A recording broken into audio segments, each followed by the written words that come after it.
16 Viking-age weapons explained. Objects that rarely appear in the standard arsenal overview. From polearms to improvised bludgeons, every entry covers what it is, how it was used, and one fact most accounts leave out. The adgeir, atgeir, is a Viking-age polearm with a broad blade and cross spike, functionally similar to a halberd. It appears in Egils Saga, where Egil Skallagrimsson uses one in single combat, the only saga to describe it in detail. The cross spike allowed the wielder to hook over an opponent's shield and pull it aside, creating an opening a standard spear could not. The francisca is a small, single-bitted throwing axe with a curved S-profile blade, typically 15 to 20 centimeters long. Associated with the Franks, francisca-type axes circulated widely through Viking-age trade networks and have been recovered from Scandinavian sites. When thrown, the francisca spins unpredictably and bounces along the ground, disrupting shield formations before a charge. The hnefill is a wooden club or bludgeon, the simplest weapon in the Viking-age arsenal. It required no smithing, no trade goods, no specialized material. A section of hardwood served any person regardless of wealth. The adze is a woodworking tool with an iron blade set perpendicular to its haft, used for shaping and finishing timber. In combat, the adze's perpendicular blade strikes horizontally across its arc. Norse sagas document craftsmen taking up tools when formal weapons were absent. The Viking-age sling is a lever projectile weapon capable of launching stones at velocities comparable to early crossbow bolts. It is documented in Norse sagas and Eddic poetry, particularly in siege and naval contexts. Sling stones have been found at Scandinavian sites. At high velocity, a stone weighing 60 to 80 grams delivers enough force to cause serious head injuries through a steel helmet. The langseax is the largest variant of the seax family, a single-edged blade ranging from 50 to 70 centimeters in length. The blade is thick-spined with a sharply tapering tip, designed for thrusting. At its largest scale, the langseax matched the length of many Viking swords. Multiple langseax specimens have been recovered from river finds and burial sites across Scandinavia, England, and the Frankish territories.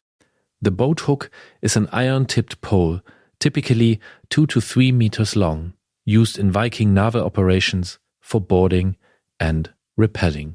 In combat, a boat hook held in 2 hands functioned as a short spear or hooking weapon.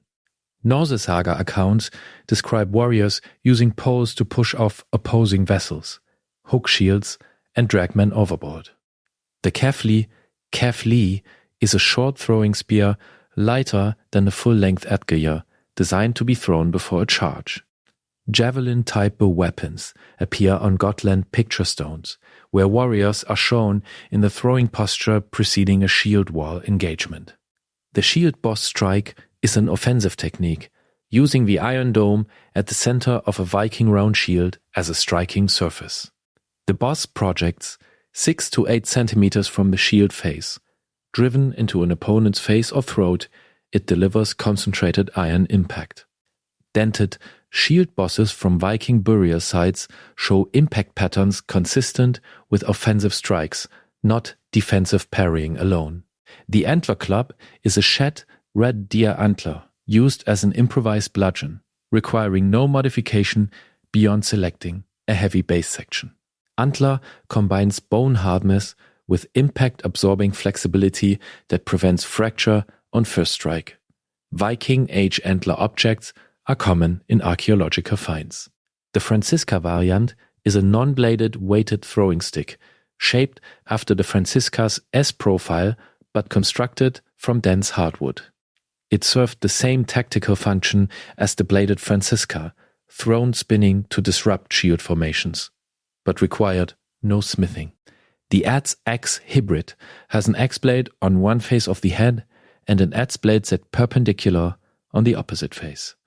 Combination tool heads of this type have been recovered from Viking-age burial and hoard contexts across Scandinavia. The farm flail is a grain threshing tool, a long wooden handle connected by a leather joint to a shorter striking bar. As a weapon, the flail's jointed construction is difficult to block. The bar pivots around, parries on a trajectory the defender cannot predict. Flails appear in the documentary record of medieval European peasant combat, including conflicts surrounding Viking-age raids on agricultural communities. The bone knife is a blade carved from whalebone, horsebone, or kettlebone, produced when iron was scarce or unavailable. Bone knife specimens have been recovered from Norse settlement layers at Lance or Meadows in Newfoundland, dating to approximately 1000 CE. The hot stone sling is a variant loaded with fire-hardened clay pellets or stones heated in a fire before launch. Heated stones could start fires on wooden ship decks or thatched roofs. Setting an enemy vessel alight was preferable to boarding it. The weighted fighting sack is a leather or canvas sack, packed with river stones, iron scrap, or sand. Swung by its neck as a bluejohn or flail, the concentrated mass delivers force at ranges a rigid club cannot reach. Norse saga literature documents improvised weapons in context of sudden conflict and ambush, where combatants were not equipped with formal arms. 16 weapons, from the adgeir to the weighted sack, polearms, throwing weapons, agricultural tools, and improvised bludgeons. Every item in the Viking arsenal that the standard overview does not cover.